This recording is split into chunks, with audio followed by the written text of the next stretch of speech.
and Princess of Wales, there was a real African welcome as they stepped into the heat of Lagos Airport. It was an enthusiastic and rhythmic start to their visit to Nigeria and neighbouring Cameroon. The royal couple watched from the side of the runway. Then, as the dancers gave a final flurry, the official convoy set off. The tour was underway. And so the royal couple is safely on Nigerian soil and are now being driven into the centre of Lagos. It's the first time that the princess has been here in Africa, but judging by what we've seen here today, it's going to be a tour full of custom and colour. But even by royal standards, it's going to be a tough one. They've got to pack in more than 40 engagements. The first, a meeting with the country's military leader, President Babangida, at State House. It's also one of the hottest times of the year, making travelling an exhausting business. The princess in particular suffers from the heat, but no problems here posing for photos in the cool government corridors. Courtesy call made, it was on to Britannia, which was to be their base for much of the tour. There was just time for a quick change before a stylish return to State House for a banquet. The princess, every inch elegant in silk chiffon.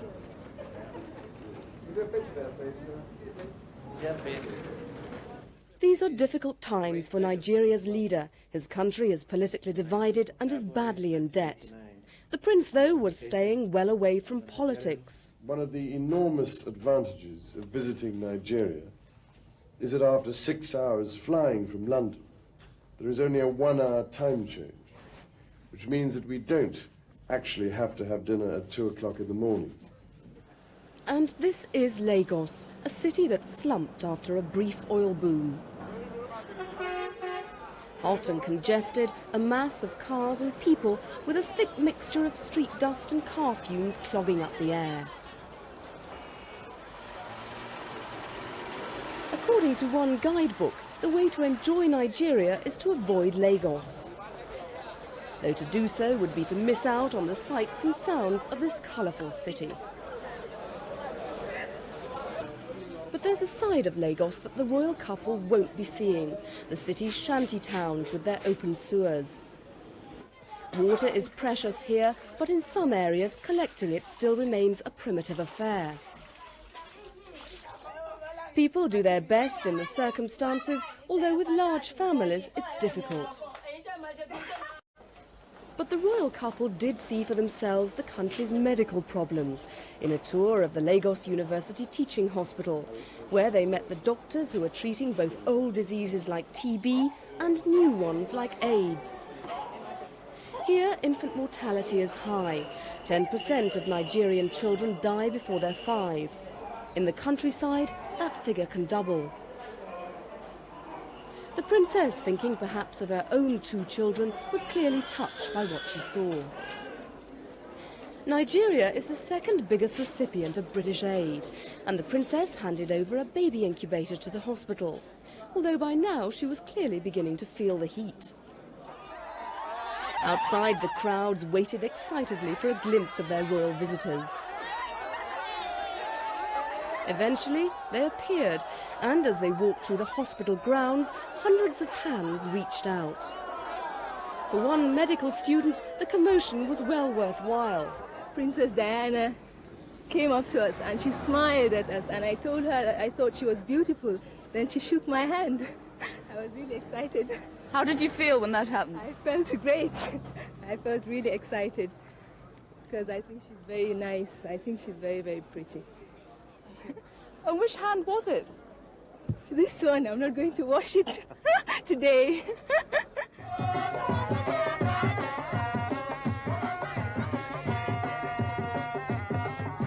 The princess's first official engagement on her own was at a fair for women organised by the president's wife. For nearly an hour she sat watching the dancers with little protection from the baking sun.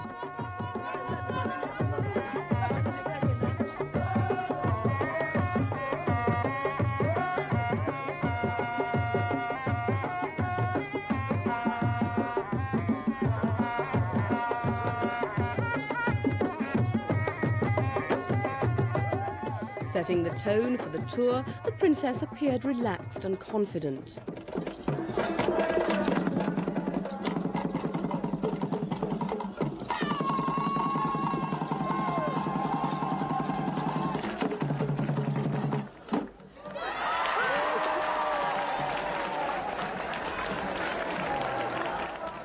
Watched closely by women in the audience, the princess was shown local handicrafts, some looking as if they'd be more at home in a courtroom than an African village.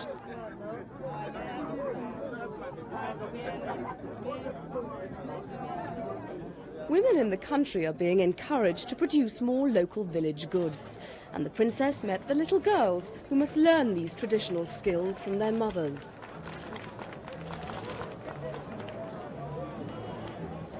And then the unthinkable happened. The Princess of Wales looked almost plain in comparison to her colourfully dressed hosts. Together again, the royal couple left the bustle of the city and headed out into the bush to a small Nigerian village, their cavalcade sweeping past the palm trees and mud huts. Dressed in a cool, patterned pink dress, the princess experienced the colours and singing of village life.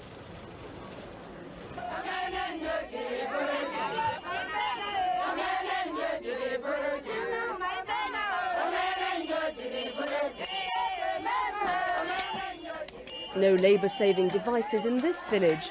Here it's all done by hand, from pounding the cassava to mixing the palm oil. The princess found out that in Nigerian villages, it's the women who do much of the work. Here, a man is judged on the number of children he has. Prince Charles, dressed in a safari suit, asked one lady the size of her family. How many children do you have? 12. The prince tried to work out their ages. It was time to go, and the large royal party strode through the dusty village streets.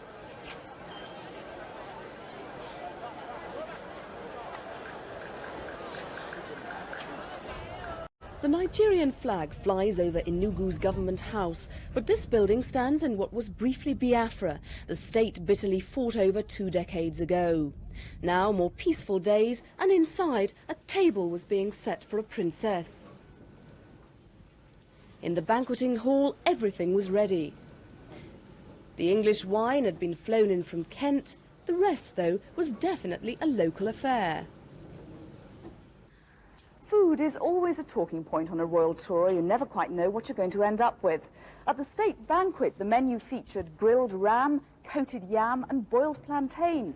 But at this state lunch at Government House in Enugu, the royal couple will tuck into a plate of catfish. There were royal pastry swans, and to finish, an elaborately iced cake flavoured with local fruit.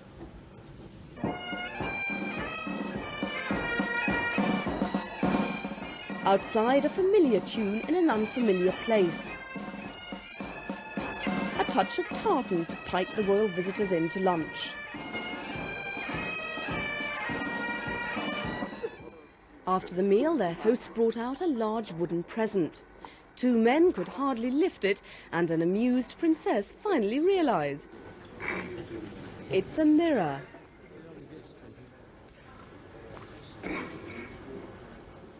Princess Diana worked hard at trying to keep a straight face.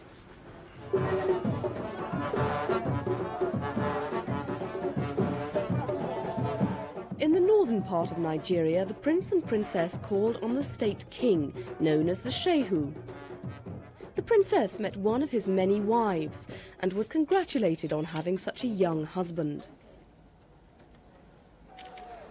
Outside in Maiduguri, growing excitement as the warriors of the north started to arrive for the Durbar. Some had brought their horses hundreds of miles to take part in this rare and spectacular show of force. As the local chiefs marshalled their troops on the parade ground, the side streets were filled with horsemen preparing to take part. Days had been spent decorating both riders and animals. It seemed as if most of the town had turned out to watch, some with better vantage points than others. At a special podium in front of the Shehu's palace, the royal guests arrived to take their seats for the biggest durbar Maiduguri has ever seen. The Shehu, under a gold umbrella, led the procession, followed by line after line of chiefs and warriors, all of them bearing down on the podium. As he joined the royal couple, the Shehu ignored the princess. Another reminder that in northern Nigeria, it's a man's world. One by one, the other chiefs came forward to pledge their allegiance. And after the chiefs came the warriors.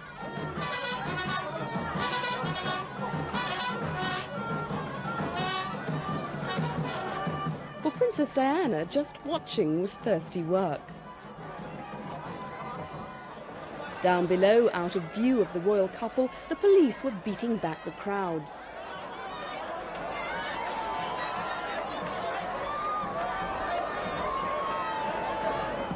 And still they kept on coming, each tribe with its own distinctive flags and costumes.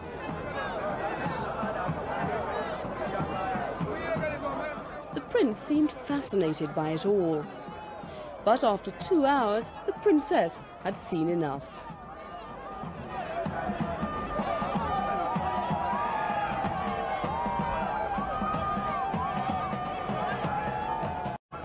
Away from the festivities and the Malai Hospital for Victims of Leprosy. In Nigeria, 2 in every 1,000 are affected. Leprosy is curable, but in village communities the fear and stigma still remains. Sometimes whole families are cast out. Just before the royals arrived, I spoke to a young English volunteer at the clinic, Dr. Kate Dawson. The main benefit that we're going to see from having the Prince and Princess of Wales coming to the hospital is to show people that leprosy is not a frightening and terrible disease, but that it can be cured and people can go back to live normal lives. It will encourage people to come for treatment and we can interrupt the transmission of the disease. As the visit began, people crowded round the windows. Inside the wards, Dr. Dawson explained to the royal couple about the patients they were going to meet. The princess saw how this man lost fingers and a whole foot before the disease was arrested. Despite their handicaps, patients are encouraged to develop suitable skills. But while he's been here, we've encouraged him to carry on with his business, and he's also done extremely well. I think he's done. Later, they were taken outside to a village where sufferers are shown how they can fit back into the community. They spoke to many of the victims, and as they left, it was clear that the royal visit had done much to cheer everyone up.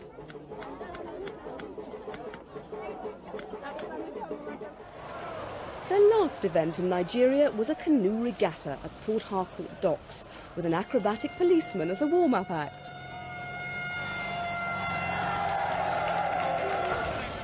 People had come from miles around for this, the Nigerian equivalent of Henley. Held only on high days and holidays, it was definitely the social event to be seen at.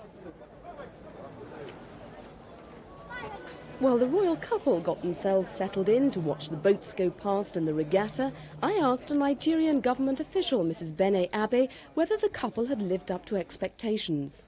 I think so, because they've read quite a bit about the couple. As soon as we knew that the couple we are going to visit, there were a lot of write-ups about them. And I think they lived up to the expectation. They're a young couple, and very pretty girl she is. And so far, so good, I think. Everything has gone marvelously well. 34 years on, and little had changed. There were new generations of chiefs and warriors, but their transport was the same.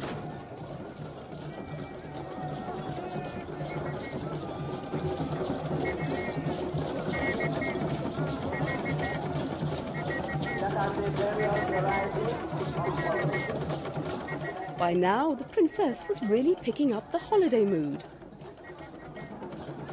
And so, on a sunny and energetic note, the Nigerian part of their tour came to an end.